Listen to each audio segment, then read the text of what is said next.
Guys, welcome back to my channel. आज की class में हम एक्टिव कॉजेटिव और पैसिव कॉजेटिव के बारे में पढ़ेंगे।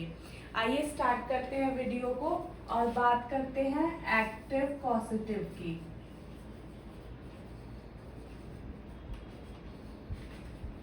दूसरी तरफ हम बात करेंगे पैसिव कॉजेटिव की।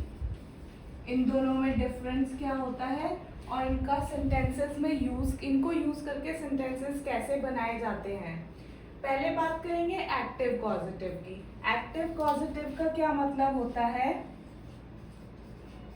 सब्जेक्ट कॉजेज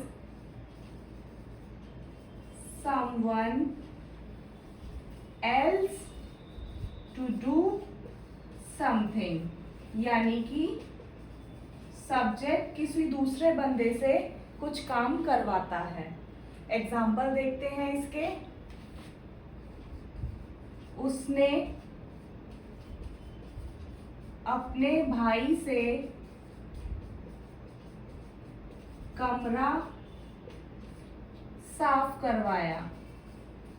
उसने अपने भाई से कमरा साफ करवाया। सब्जेक्ट कौन है? उसने यानी कि लड़का या फिर लड़की अपने भाई से काम करवाया, किसी और से काम करवाया, खुद नहीं किया, किसी और से करवाया, तो ये कॉजेटिव हो गया। और यहाँ पर ये बताया गया है कि किससे करवाया? अपने भाई से, इसलिए ये एक्टिव हो गया। इसे इंग्लिश में कैसे बनाएंगे? शी मेड इसलिए लगाया क्योंकि सेंटेंस करवाया पर खत्म हुआ है। ये पास्ट इंडेफिनिट टेंस है, इसलिए हमने मेक का मेड बना दिया। शी मेड हर ब्रदर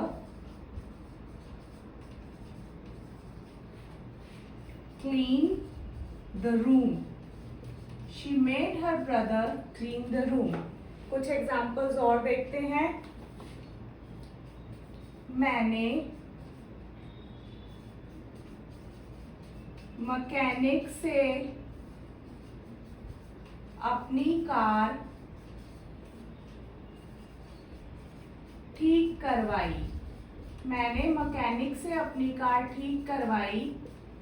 मैंने ये काम किसी दूसरे से करवाया, इसलिए ये मेरा कॉजेटिव हो गया।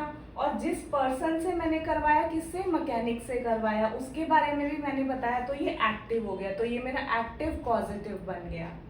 इसे हम कैसे बनाएंगे? आई, देखिए करवाई है, ये भी पास्ट इंडेफिनिट है, इसलिए हैड से बना देंगे। I had the mechanic fix, ठीक करवाना means fix my car. I had the mechanic fix my car. आप देखेंगे ये जो मैंने मैकेनिक से काम करवाया, इसके लिए मैं उसको पे करूंगी। जहां पर भी हम किसी चीज काम करवाने के लिए पे करते हैं, उसे हम हैव का यूज करके बनाते हैं। क्योंकि ये पास्ट में था सेंटेंस, इसलिए हैव का हैड बन गया। जैसे बाल कटवाते हैं तो हम उसे पे करते हैं, वहां भी आप हैव का यूज करके बनाएंगे। आगे चलते हैं, कुछ और सेंटेंसेस देखते हैं। उन्होंने नौकर से बर्तन धुलवाए। उन्होंने क्या किया?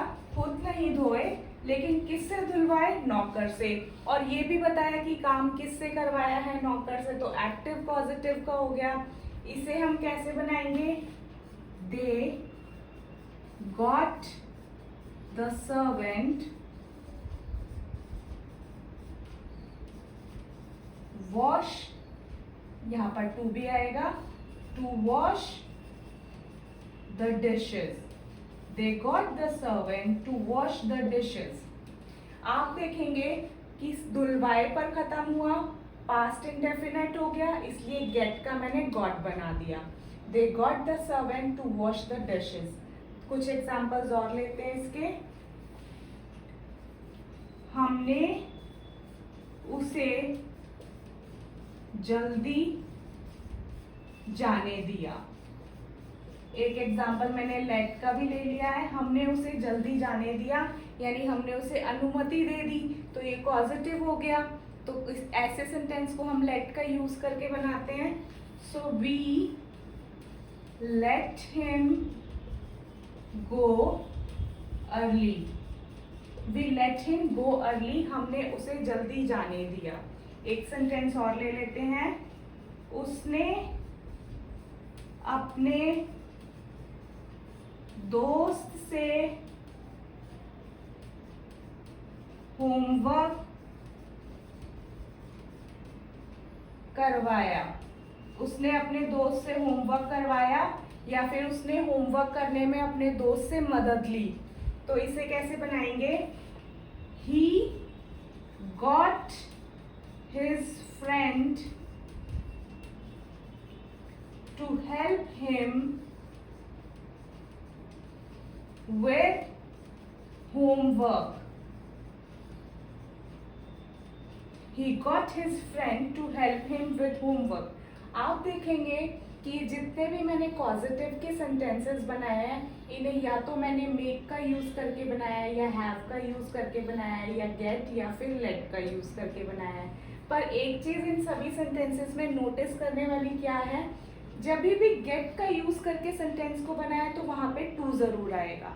आप देखेंगे they got the servant to wash the dishes, ये भी हमने गेट का यूज करके बनाया. He got his friend to help him with homework.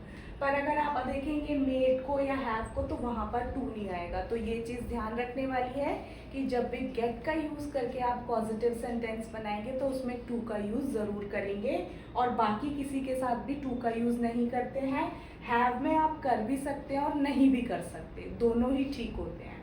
अब हम पैसिव की तरफ चलते हैं कि पैसिव में क्या फर्क है. यहाँ पर मैंने आपको बताया subject causes someone else to do something, but passive में क्या होता है? Subject has done something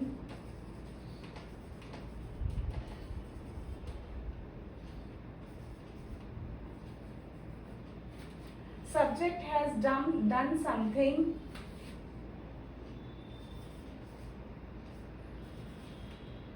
focus on the action not the doer. यानी सब्जेक्ट ने कुछ काम किया है, हमारा फोकस किस चीज पर रहेगा? पैसिव में एक्शन पर रहेगा, डूअर पर नहीं रहेगा. कुछ सेंटेंसेस देखते हैं, आपको क्लियर हो जाएगा. यहाँ पे मैंने बताया था उसने अपने भाई से कमरा साफ करवाया. अगर इसी सेंटेंस को पैसिव में बनाना होगा तो उसके लिए कमरा साफ करवाया गया.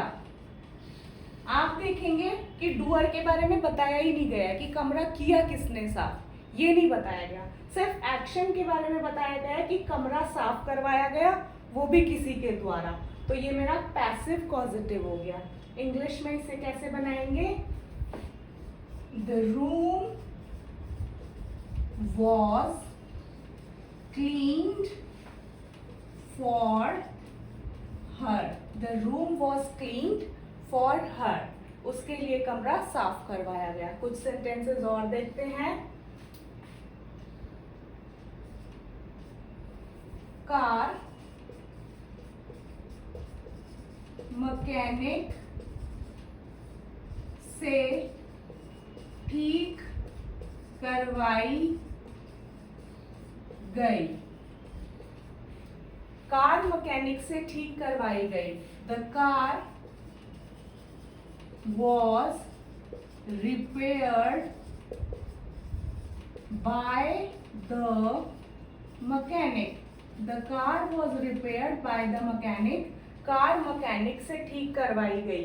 काम किससे करवाया गया ये बता भी सकते हैं पैसिव में और नहीं भी बता सकते. जैसे कि यहाँ पर भी हम बाय समवन भी लगा सकते थे कि किसी से साफ करवाया गया. आगे चलते हैं, कुछ और सेंटेंसेस देखते हैं. खाना रसोइये से बनवाया गया. खाना रसोइये से बनवाया गया. The food was cooked by the cook. खाना रसोइये से बनवाया गया, the food was cooked by the cook. एक एग्जाम्पल और देखते हैं इसका, कपड़े धुलवाए गए।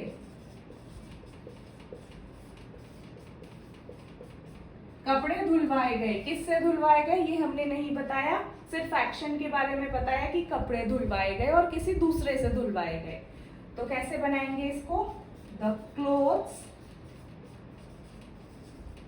वर washed, the clothes were washed, कपड़े धुलवाए गए।